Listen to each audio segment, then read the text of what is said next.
Related कुछ question solve करने की कोशिश करेंगे।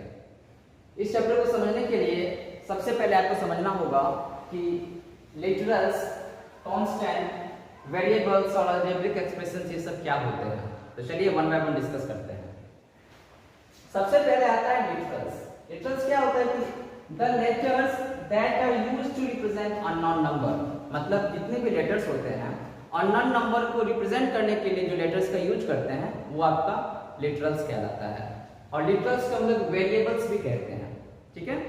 जैसे यहाँ पे एक एग्जांपल लेते हैं कि मैं कह रहा हूँ कि मैंने किसी को 5 रुपीज दिया, मतलब मैंने अपने पॉकेट से 5 रुपीज का एक कॉइन निकाला और किसी को दे दिया, और उस किसी पर्सन को 5 रुपीज देने के बाद मेरे पास 2 रुपीज बचते हैं, ठीक है।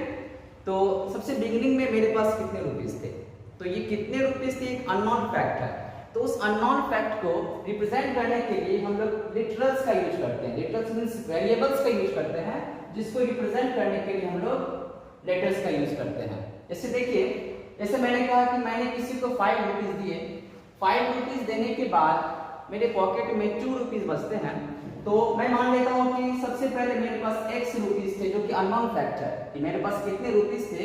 तो मैंने इसे क्या लिखा कि मेरे पास x रुपीज थे, और इस x रुपीज में से मैंने किसी को 5 रुपीज दिया, तो मेरे पास कितने रुपीज बच रहे हैं, 2 रुपीज बच रहे हैं।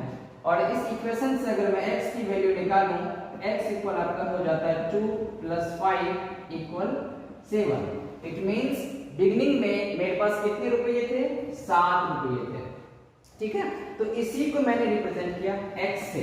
तो यही जो लेटर से रिप्रेजेंट करते हैं यही आपका कहलाता है लिटरल्स। आप लिटरल्स कहिए या फिर इसे वेरिएबल्स कहिए। वेरिएबल, मैं इस मीनिंग को आपको बताऊं कि वेरिएबल क्या होता है। ये वैरी वर्ड से बना है, VARY। इट मींस जिसकी वैल्यू फिक्स नहीं होती है।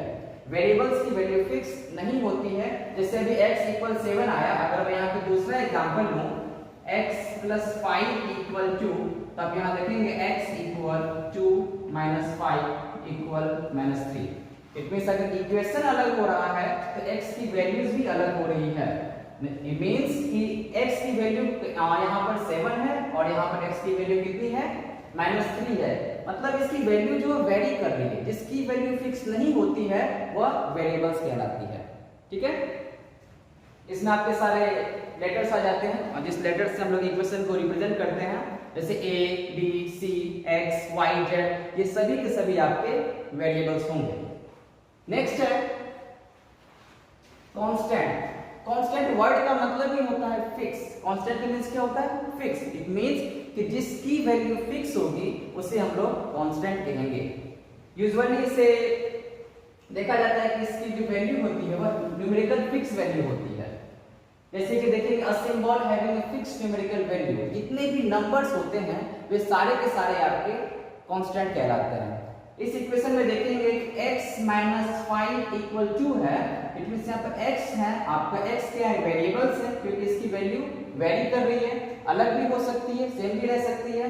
बट 5 जो है ये आपका क्या है, कांस्टेंट है। 5 क्या है, कांस्टेंट है, क्योंकि 5 की जो वैल्यू है वह क्या है, फिक्स है। सिमिलरली 2 भी आपका क्या है, 2 भी कांस्टेंट है। तो इस इक्वेशन में x वेरिएबल, 5 कांस्टेंट और 2 कांस्टेंट, ठीक है। और एग्जांपल अगर लेते हैं, जैसे कि 7 + y = 10।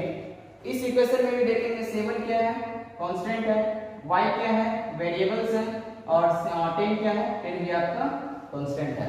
तो आई होप आप लोग कांस्टेंट एंड वेरिएबल्स ये दोनों कांसेप्ट काफी अच्छे से समझे होंगे।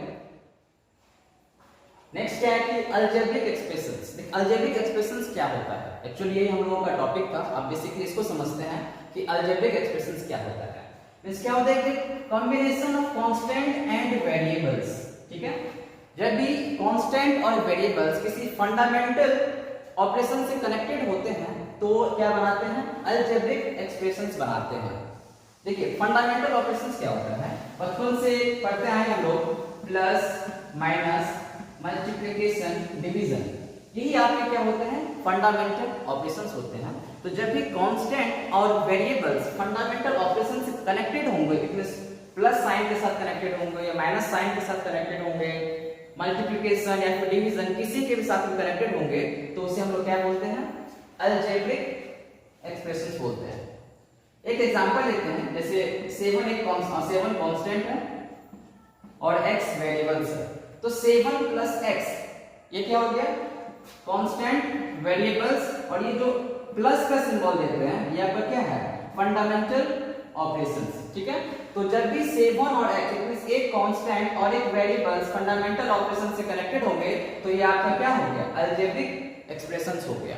ठीक है, लेकिन अगर इक्वेशन की ओर चलते हैं, अगर मैं ऐसे कर दूं 7 प्लस x इक्वल 10, तो ये आपका इक्वेशंस हो जाता है। ये आपका क्या है? इक्वेशन हो जाता है। लेकिन अगर मैं इतने की बात करूं, 7 प्लस x की बात करूं, तो ये आपका हो जाता है अलजेब्रिक एक्सप्रेशंस। ठीक है, इस चैप्टर में इसी के बारे में मेन डिस्कस करना है। Next chapter terms. अब जानते हैं कि टर्म्स क्या होता है। क्या है कि each part of an algebraic expression along with its sign plus और माइनस पॉजिटिव और negative is known as terms. It means algebraic expressions के जितने पार्ट होते हैं, जैसे कि मैं लिख रहा हूं यहां पे 7x प्लस 2y, मैंने यहां लिखा ये एक अलजेब्रिक एक्सप्रेशंस है। क्यों? क्योंकि प्लस के साथ कनेक्टेड है और इसमें कांस्टेंट भी है और वेरिएबल्स भी हैं, तो इसमें टर्म्स क्या होंगे? तो अब ये देखेंगे कि ये टर्म्स कहलाएगा। 7x क्या है? एक टर्म है, और 2y क्या है? 2y भी एक टर्म है। तो इस अलजेब्रिक एक्सप्रेशंस में टोटल कितने टर्म्स हैं? 2 टर्म्स। ठीक है, तो 2 टर्म्स कौन कौन से होंगे? तो सबसे पहला टर्म आपका क्या है? 7x, और दूसरा टर्म क्या है आपका? 2y। तो ये कहलाता है टर्म्स। कुछ और एग्जांपल देखते हैं। 2x square plus 7x plus 3। तो इस अलजेब्रिक एक्सप्रेशंस में कुल कितने टर्म्स होंगे?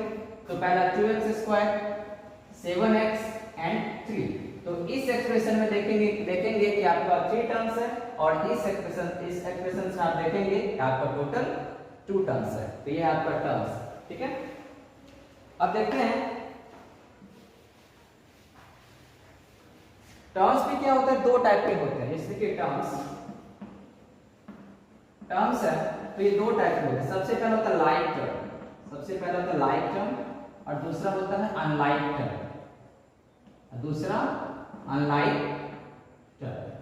लाइक टर्म क्या होता है? लाइक टर्म में बेसिकली हम लोग को लिटरल्स पार्ट को देखना है, इट मींस वेरिएबल पार्ट को देखना है। अगर किसी दो एक्सप्रेशन का वेरिएबल पार्ट सेम है तो वो लाइक टर्म होगा, अगर वो सेम नहीं है तो अनलाइक टर्म होगा।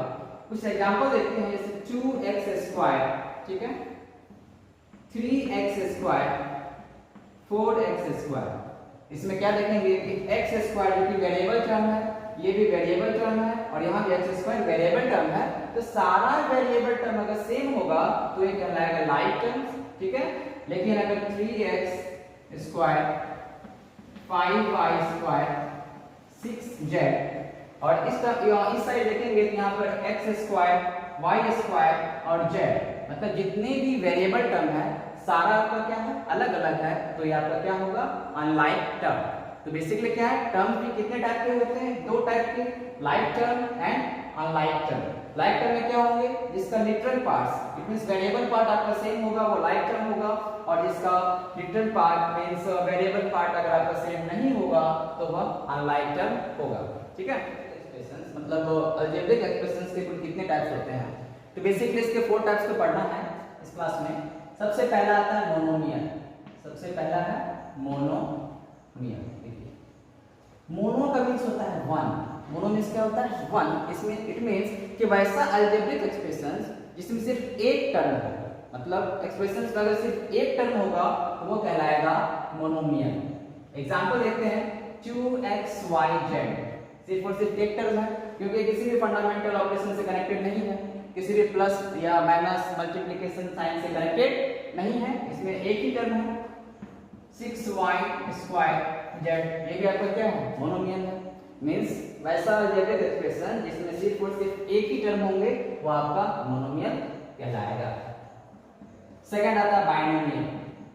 बाइनोमियल, देखिए बाई मीन्स होता है 2, बाई मीन्स होता है 2, इट मींस वैसा एक्सप्रेशन जिसमें 2 अनलाइक टर्म्स होने चाहिए। इसमें कितने होने चाहिए?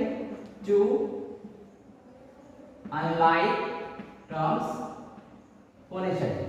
जैसे देखिए 2yz माइनस 3x², ये दोनों अनलाइक है क्योंकि इसका वेरिएबल टर्म अलग अलग है। इसका वेरिएबल टर्म yz है और इसका वेरिएबल टर्म क्या है? x² है, तो दोनों अलग अलग है। ये आपका क्या होगा?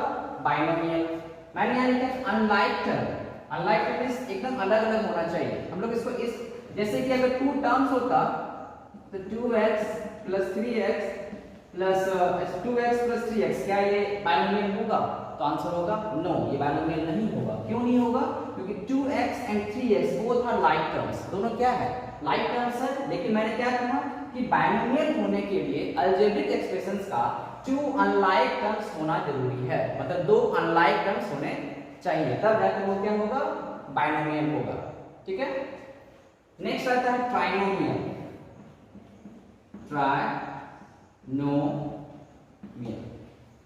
ट्राइनोमियल्स बस जैसे नेम से ही ले रहे, ट्राइन मींस होता है 3, ट्राइन मींस 3 होता है। इट मींस वैसा एक्सप्रेशन, अलजेब्रिक एक्सप्रेशन जिसमें 3 टर्म्स होंगे वह कहलाएगा ट्राइनोमियल्स। 3x², कोई 3 अनलाइक टर्म्स होने चाहिए, लाइक टर्म्स नहीं होने चाहिए, तीनों के तीनों अनलाइक टर्म्स होने चाहिए। तो 3x² + 6y + 5z, ये आपका क्या होगा? तीनों अनलाइक टर्म है, ये आपका हो जाएगा ट्राइनोमियल। कुछ और एग्जांपल ले सकते हैं। 2x² - 6z² + 6y², ये भी आपका क्या होगा? ट्राइनोमियल्स होगा। नेक्स्ट है पॉलिनोमियल्स। पॉलिनोमियल्स देखिए ये क्या होगा? 1 और मोर टर्म, 1 और मोर टर्म्स। इसमें वैसा एक्सप्रेशन जिसमें एक से ज्यादा, एक या एक से ज्यादा अगर टर्म्स आएंगे तो वो कहलाता है पॉलिनोमियल्स। ठीक है। अब जैसे ये समझिए 1 और more than 1 terms, it means monomial, binomial, trinomial, ये सभी के सभी आपका क्या कहलाएगा? पॉलिनोमियल्स कहलाएगा। अगर 4 टर्म्स होंगे तो भी पॉलिनोमियल्स, 5 होंगे तो भी पॉलिनोमियल्स, तो 1 भी होंगे तो भी पॉलिनोमियल्स कह सकते हैं उसे। लेकिन 1 वाले को हम लोग क्या बोलते हैं? मोनोमियल, 2 वाले को बाइनोमियल, 3 वाले को ट्राइनोमियल्स, और 4 मोर देन 4 या फिर 1 2 3 जितने भी होंगे टर्म्स होंगे सभी के सभी आपके पॉलिनोमियल्स के अंदर आएंगे। आज के चैप्टर में, आज के इस क्लास में यहीं पर रखते हैं, और इसमें भी बहुत सारे टॉपिक बचे हुए हैं जिसको हम लोग कवर करेंगे अगले क्लास में।